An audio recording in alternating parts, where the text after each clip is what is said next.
Hi, everyone, and welcome back to PR News Live. I'm Nicole Schumann. I'm a reporter at PR News, and I'd like to thank you for joining us today. Just want to let you guys know, if you have any questions, pop them into the comments, and we'll get to them throughout the chat. We welcome those, and I'm sure Sean does as well.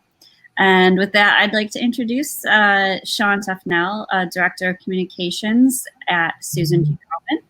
Sean has worked with the organization since 2008, leading the overall internal and external communications activities for the global organization and its network of affiliates.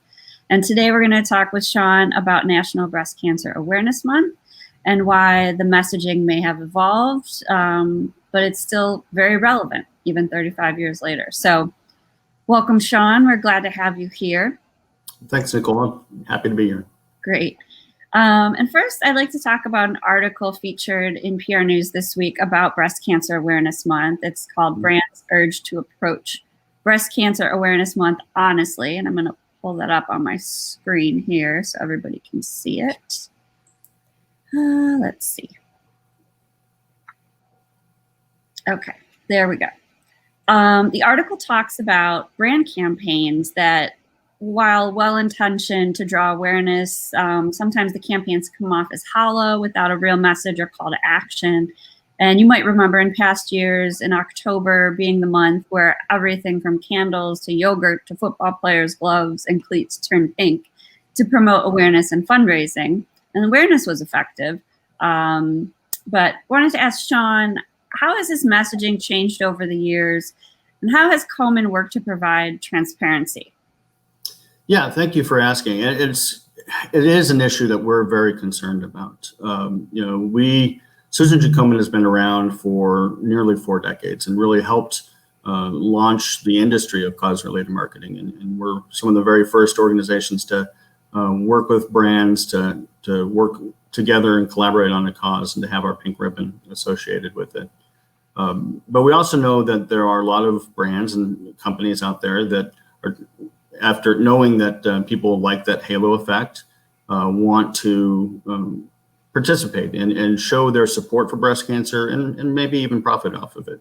And so you'll see a lot of pink products out there. And so what we do at Susan G. Komen is we work very closely with our partners to ensure that we have a high level of transparency. We even launched a website of our own called livepink.org, where people can see what partners are supporting Susan G. Komen. Because that's number one. We want to make sure that if you are purchasing a product and you're doing it because you want to help support breast cancer or breast cancer cause, that you know and you're comfortable with where your money is going. And so if you see the Susan G. Komen logo, you can be comfortable that that brand is an official partner of Komen and that money is going to be going to Komen for the work that we're doing in research and in patient services. But if you don't see an organization, a specific charity, that should be a red flag for you. So do a little bit of research there. You also want to know, how is that charity using the donation that they're getting? So do a little bit of research about the charity. See, are they, if you are interested in breast cancer research, do they fund research?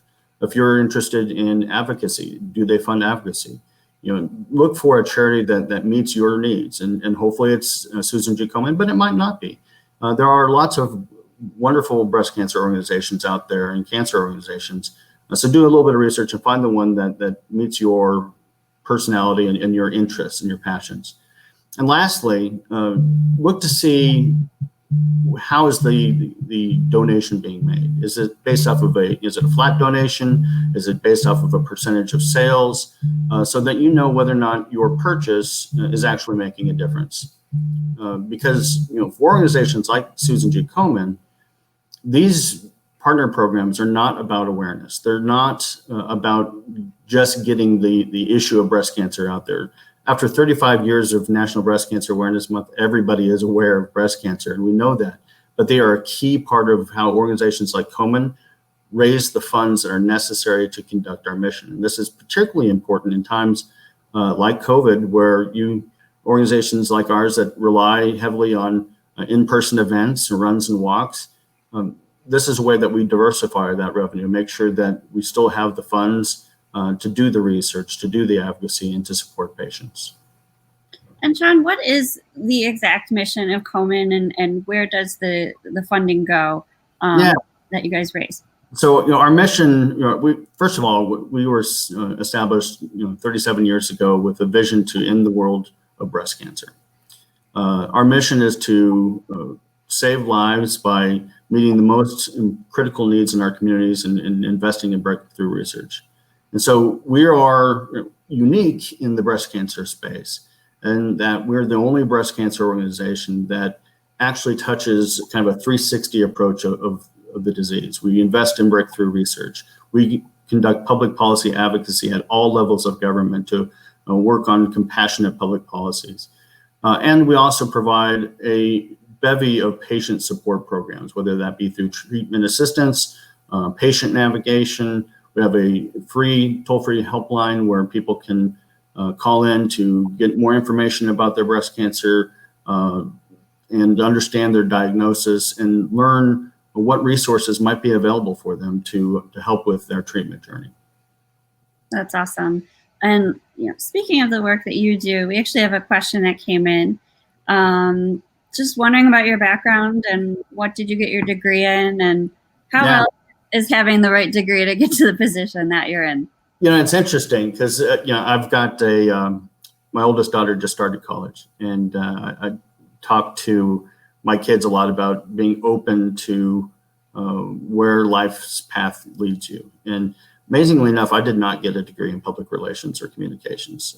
I was a political science major, and so that was my degree. I was a speech communications and communications minor, but I started out in the world of politics and worked on campaigns and public policy for the early start of my years. When I left college, I initially went to Washington and worked in Congress, and found while I was interested in public policy that communications was for me, and worked with the press secretary there at my local congressman, and that just started my path. And you never know. I worked as the director of communications for a think tank for about 10 years.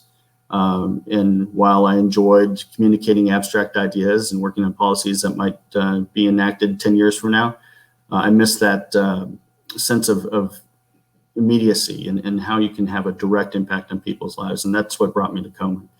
It was a place where I knew that every day I wake up and go into work, and I'll go to work at home, that I am going to be able to have a direct impact on somebody's life. And that's priceless. That's great.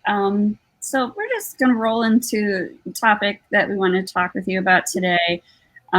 What communication strategies Komen is using this year to promote Breast Cancer Awareness Month, and the message it's seeking to deliver. Has this been, different than other years?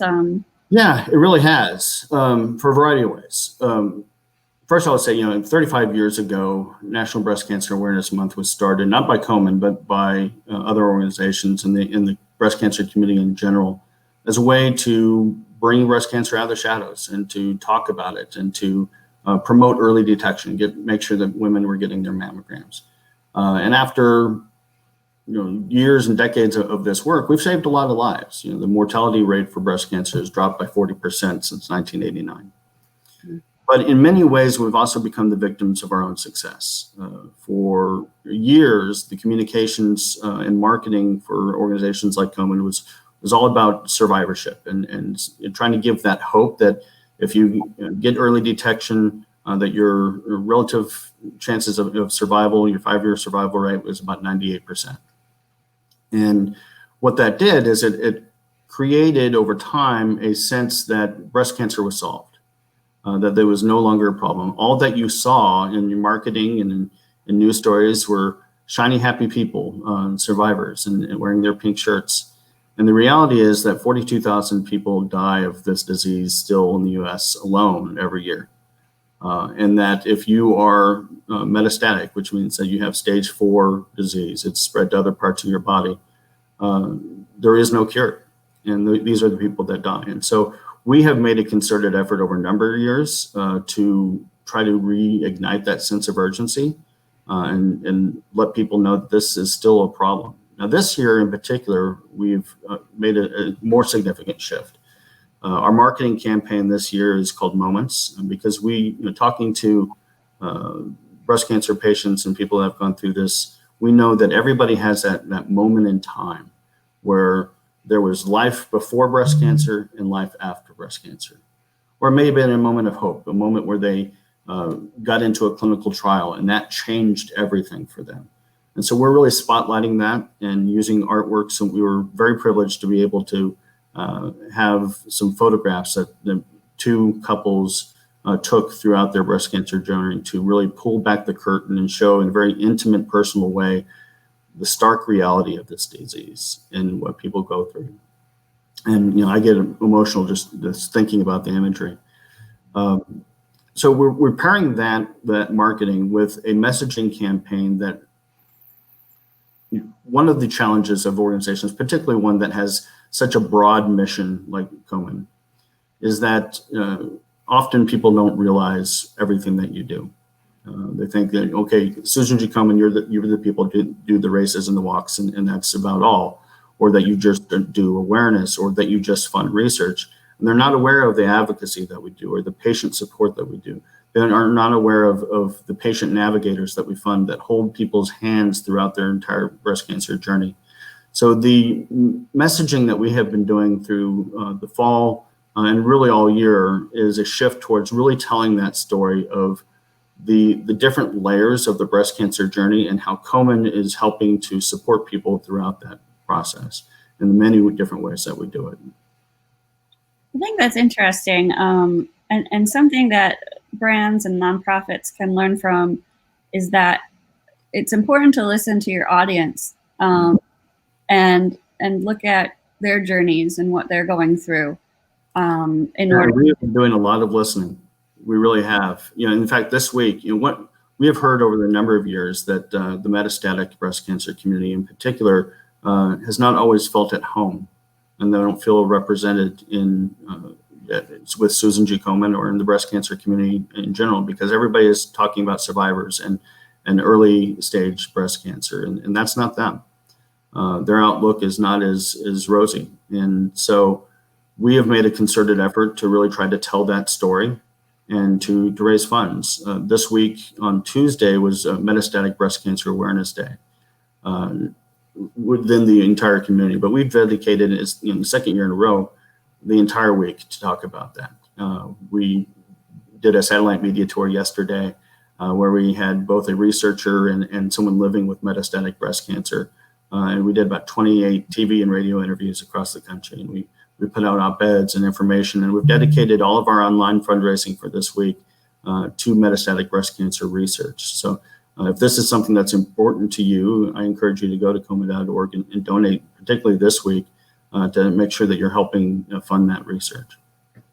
That's amazing. And how were you able to find the participant to do the satellite media tour, the patient? Yeah, we're very fortunate. We have a very passionate community. On the researcher was one of our grantees and someone who we fund, who's one of the leading minds in metastatic breast cancer research. On the patient side of things, it was a young African-American lady that had come to us and had participated in some of our advocacy programs. And I think originally came to us, we have a section on our website saying, share your story, where people come every day. We get 2 or 3 news stories of people sharing their experience. And we try to build those out and find opportunities to showcase those so that others can learn from their experience. That's great.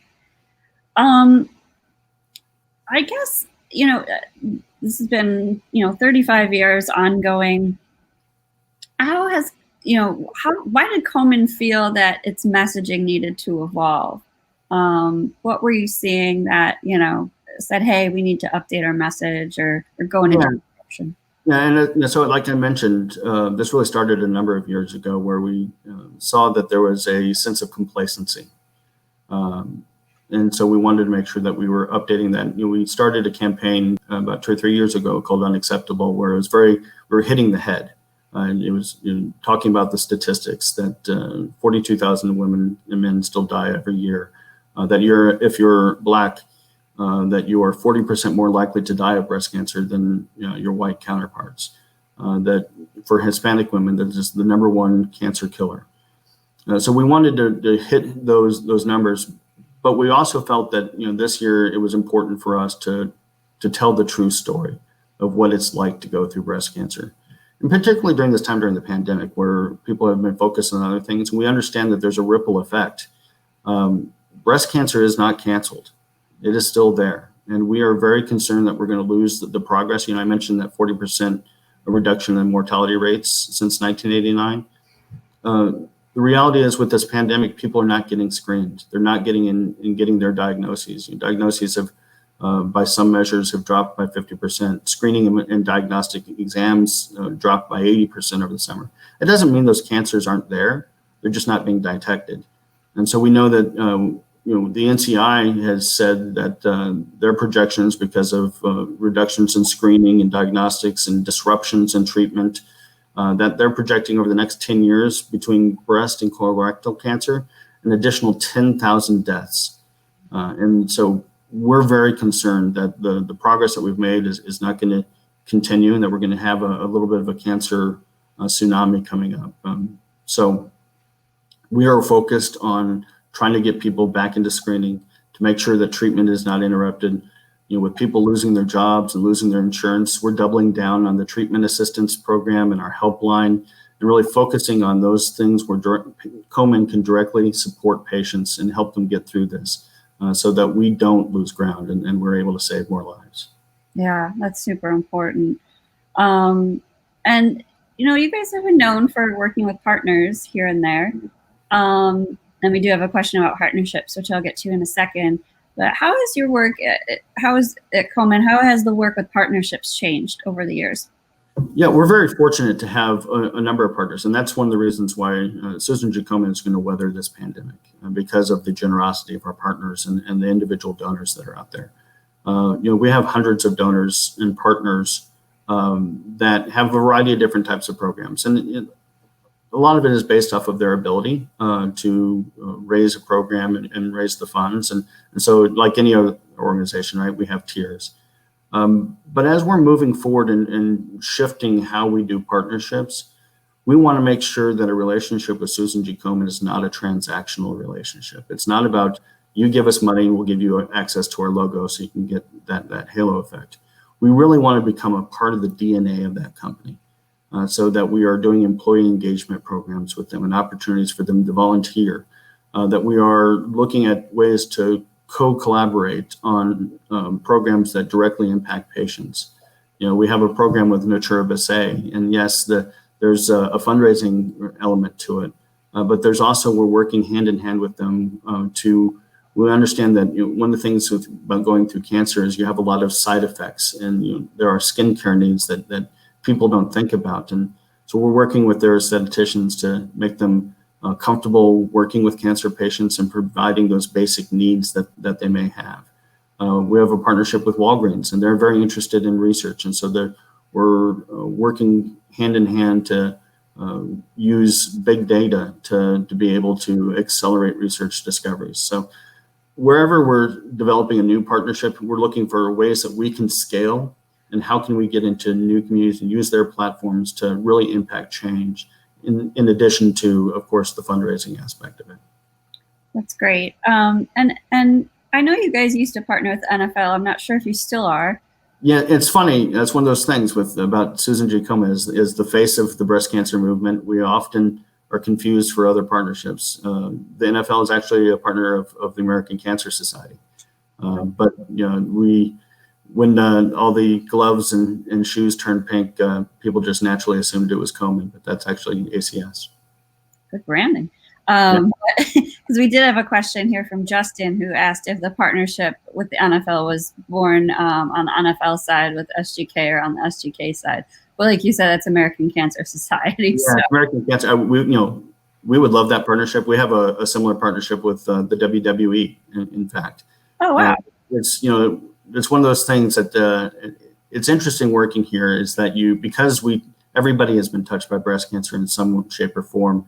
There are a lot of partnerships that you wouldn't naturally think about, but they have a very large female audience base, and they have a number of their superstars who have been touched by breast cancer, whether personally or through a family member or friend. And so this is one that they came to us and said that this is something that is important to them, and they've been a fantastic partner of Komen and raised a lot of money and helped a lot of people.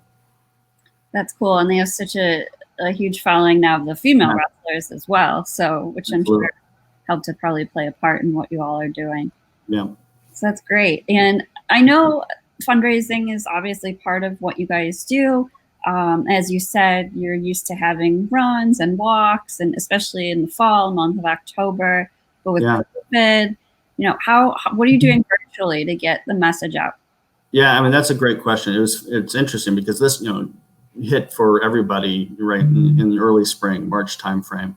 We have typically about 30 races and walks that happen in the spring, in the April, May, June timeframe. And so the first thing that we did is we immediately canceled those and rescheduled them to the fall, where we have another 30 or so races, which is somewhat of a logistical nightmare, but one that we were very fortunate that communities were willing to work with us on. And we hoped at that time, you know, everybody kept moving that goalpost. So when is this going to be over? Are we going to be able to go back out into the streets in May, or is this going to be in June? Oh, certainly by summer and July, everybody's going to be out there. But we realized early on that even if communities started opening up, people probably, one of the last things that they're going to want to do, and particularly a community that is immune compromised with breast cancer and cancer treatment, the last thing that they're going to do is show up on a Saturday morning with 30,000 of their closest friends and hold hands and walk for several miles. So over the summer, we worked to convert all of those 60 some odd events to virtual races and walks, and created a platform called Walk Where You Are, and leveraging technology. And you know, the walk is important in that experience on walk day. But for us, once again, this is a fundraising event. And so we wanted to make sure that we were stepping up our fundraising activities and providing them with tools to still continue to fundraise on their own. And also then to be able to provide an engaging experience for them online on walk day, so that there was still something, a reason for them to participate and show up. And, you know, we knew that the numbers would be down because it's not the same, but we have been incredibly grateful for this amount of support that we've received, and they've been beating our expectations. That's great. I know I've seen a lot of different organizations doing virtual 5Ks and those sorts of things. I think I got one in my mailbox the other day from Big Papi of the Red Sox. So that was well, and it's a challenge, right? Because organizations, you know, nonprofit organizations in particular, those peer-to-peer in-person events are their bread and butter. Unfortunately, we know that, you know, a majority of nonprofits are not going to survive this pandemic. Most have about 3 months of cash flow because it's not our business model to save, right? Our business model is to raise the money and spend it on our mission. So most organizations, and particularly the smaller ones, we're worried that they're not going to survive this. So it's important to diversify the revenue, to really communicate with your donors and know who your donors are. Fortunately, we've made significant investments in that side and understanding our donor base and what their individual unique interests are, and find additional ways for them to engage. Our direct fundraising has been doing well. We're very grateful for that. Our corporate partnerships have been doing well, and we're very thankful for that. But the race walks, we know they're going to be down, but the key is to provide that constant communication, show them the why is this still important, and then give them an engaging experience. You know, we also have an endurance event. It's called the Komen 3-Day, which you may be familiar with, which is a 3-day, 60-mile walk that we do in 4 markets. And you know, this is not something that you can do virtually, right? Although we've been surprised that we've had a number of our walkers that said, you know, I'm going to walk 60 miles anyway, or I'm going to walk actually 60 miles 4 times anyway, and continue to raise some money, because they're an incredibly passionate group of fundraisers for us. But we knew that we were going to have to postpone the series itself, but we've continued to engage with them. And when the walk days, kickoffs, or Saturday events were going to be in each of the markets, we're holding virtual get-togethers and to keep up with them. But we were pleasantly surprised when we made the announcement that we were going to have to postpone about 90% of those who had registered re-upped for 2021. That's good. Yeah.